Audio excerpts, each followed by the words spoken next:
Hello and welcome back to my channel. If you're new here, hi, I'm Maggie and I am into all things natural, non-toxic, pregnancy, motherhood, and life. So if you're into that, I would love for you to subscribe and stick around. If you haven't already, I am over on Instagram and I love to share things about natural, non-toxic, pregnancy, motherhood, and life, but I also share a lot of fun information in relation to my doula and childbirth educator work, so I would love for you to check that out. If you haven't already guessed from the title, today we are going to be talking about baby-led weaning, specifically my personal experience with baby-led weaning and kind of our take on nutrient-dense baby-led weaning. So what is baby-led weaning? Essentially, baby-led weaning is introducing solid foods by following your child's lead. So some main principles are no purees. So there's no like force feeding, scooping things on a spoon and feeding them to your baby, no fighting around mealtime. Another big principle is you wait until your baby gives you the signs that they're ready, which is like the pincer grip. So they're like picking things up with their fingers. Another sign is they can sit up on their own, like unassisted without a pillow, without you holding them up. They're just sitting up on their own. And they have a clear interest in food. So of course, younger babies, when they start becoming aware of the world, like around 3 months, they're going to be interested in like, oh, what are you putting in your mouth?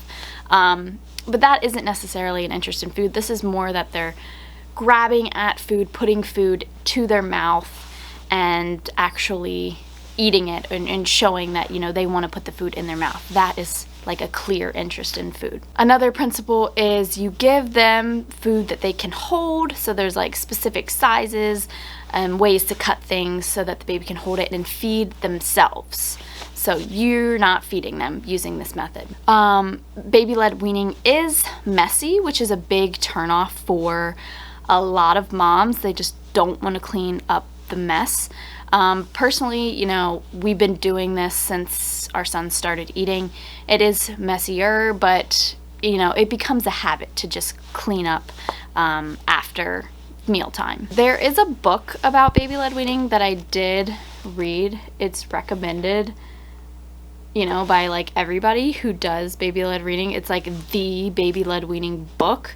And there's some really great information in here about how to introduce solid foods and help your baby grow up to be happy and confident eater. So it just is a way to teach your baby kind of how to feed themselves or allow them to feed themselves, trusting them and knowing that, you know, they'll do what they need to do at mealtime. So in the book, it talks about different kind of foods that you can introduce. And a lot of the foods mentioned are veggies, breads, fruits, I think some eggs, but essentially you have to cut the food into like strips. So like you cut avocado into like, they call them like finger size. So like, you know, kind of fat, but so the baby can hold them and eat them. And that's just like at first how you do it until they master their pincer grip. Then you can give them smaller things to eat. Personally, I almost stopped doing baby-led weaning at one point because I am an advocate of a nutrient-dense, like animal-based diet. So I eat a lot of meat, a lot of bone broth, eggs, dairy, cheeses, some root vegetables, fruits, collagen. More like a nose to tail, we eat organ meats, way of eating, just nutrient dense. And I just felt like the foods that are recommended in this book, they're great, but they're just lacking in nutrients. And I just couldn't get on board with the lack of nutrients. So insert my experience here. So I created, or what we did, was what I like to call a nutrient-dense approach to baby-led weaning. So we fed our son lots of eggs, chicken, steak, ground beef, as well as zucchini, potatoes, cheese, yogurts, carrots, apples, strawberries. He'll eat smoothies sometimes, and fermented foods, as well as bone broth out of a cup. And so the way that we did it, and there is a little bit mentioned in this book on this topic, but the way that we did it is we actually, in the beginning, pre-chewed a lot of his food. And on page 130 of this book, it actually talks about pre-chewing food. And in traditional cultures, food is pre-chewed for babies to mix it with the saliva from the mother so that's easier to digest. And pre-chewing is most often done with meat. There's no reason why baby-led weaning parents shouldn't do this. It says it's not necessary, although young babies can't easily chew meat, and there's lots of nutrients in the meat, especially iron. So yeah, so we pre-chewed a lot of his food. So we pre-chewed like organ meats. We also pre-chewed chicken and ground beef, steak. But other than that, he was pretty good at eating foods using his pincer grip when we started feeding him. So if I back up just a little bit, he started sitting up on his own around 6.5 to 7 months. And that is when we sat him up at the table with us, and he showed interest in food. And in the beginning, he didn't really eat a whole lot. You know, he was kind of just touching it and feeling it, and some food would go in his mouth. And apparently that's totally normal. Now, I noticed that he was more inclined to eat food that he could pick up with his pincer, because he was, at this point, pretty good at doing the pincer grip. So I started giving him food that was smaller in size instead of the finger chunks, and he would put them in his mouth. And we encouraged him to chew, chew, chew is what we said. And yeah, and he started eating really well. So we would give him little pieces of egg, vegetables, fruits, and then pre-chew food like ground beef, steak, chicken, and give him, you know, little pieces that he could put in his mouth and chew up.